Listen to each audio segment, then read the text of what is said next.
গাজায় শান্তি পরিকল্পনা নিয়ে মার্কিন প্রেসিডেন্ট ডোনাল্ড ট্রাম্পের প্রস্তাবিত খসড়ার উপর ভোটাভুটি হয় জাতিসংঘের নিরাপত্তা পরিষদে। সোমবার অনুষ্ঠিত ভোটে সমর্থন পেয়েছে ট্রাম্পের প্রস্তাবিত ২০ দফা পরিকল্পনা।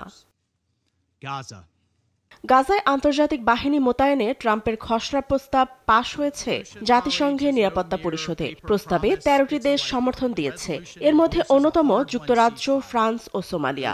ভোটদানে বিরত ছিল রাশিয়া ও চীন। যুক্তরাষ্ট্রের দাবি, নাম প্রকাশে অনিচ্ছুক অনেক দেশ অবদান রাখার প্রস্তাব দিয়েছে। জাতিসংঘে মার্কিন রাষ্ট্রদূত মাইক ওয়ালস বলেন, এর বিরুদ্ধে ভোট দেয়া পুনরায় যুদ্ধে ফিরে যাওয়ার শামিল। প্রস্তাবটি একটি স্থিতিশীল গাজার দিকে আরেকটি গুরুত্বপূর্ণ পদক্ষেপ, যা গাজায় সমৃদ্ধির পথ প্রসার করবে এবং এমন পরিবেশ তৈরি করবে যা ইসরায়েলকে নিরাপদে বসবাসের সুযোগ করে দেবে। সামাজিক মাধ্যমে মার্কিন প্রেসিডেন্ট ট্রাম্প একে জাতিসংঘের ইতিহাসে সবচেয়ে বড় অনুমোদন উল্লেখ করে কমিটির সদস্যদের সাধুবাদ জানান।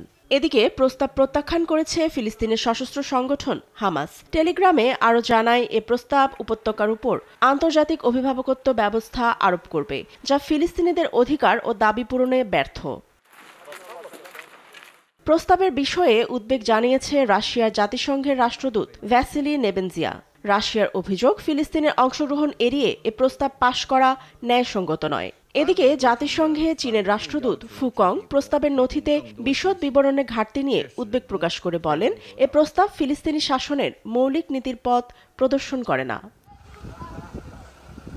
খসড়া প্রতিবেদন অনুসারে গাজায় আন্তর্জাতিক বাহিনী আইএসএফ এর প্রধান ভূমিকা থাকবে সশস্ত্র গোষ্ঠীগুলোকে নিরস্ত্রীকরণ ও মানবিক সহায়তার পথ প্রসার করা। এছাড়াও উপত্যকায় নতুন প্রশিক্ষিত পুলিশ তৈরির আহ্বানও জানানো হয়। প্রস্তাব অনুসারে গাজা পুনর্গঠনের অর্থায়ন বিশ্ব ব্যাংকের সমর্থিত ট্রাস্ট তহবিল থেকে করা হবে। ফাতেমা তাসনিম, নিউজ ডেস্ক, দেশ টিভি।